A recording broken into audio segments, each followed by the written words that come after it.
kasi butas niya. Diyan mapalpa ako dito.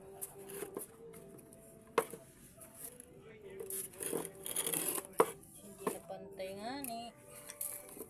Ano na iring.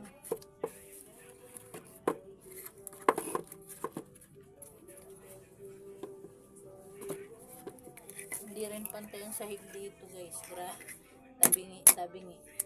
Tabingi yung sahig pa. Ano. Pag ganyan no. Kaya hirap yung mga gamit din. Kala mo sira o kala mo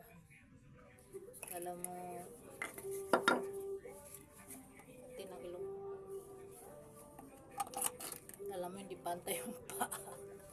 Yung pala sahig. Yung sahig pala guys ang hindi pantay. Tingnan mo. Hindi pantay. Ewan ko dito guys. Sa mansion nila.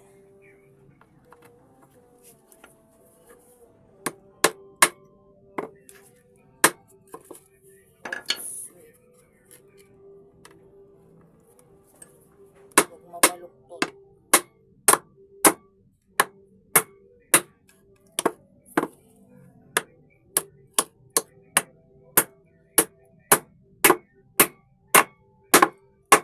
Ayun. Pero papasok.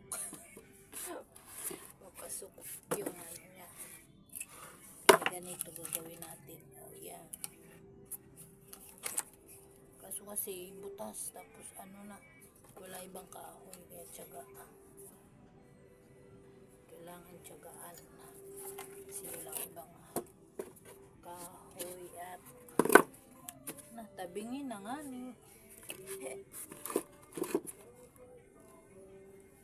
Tabingi siya guys. Para na tong si ano.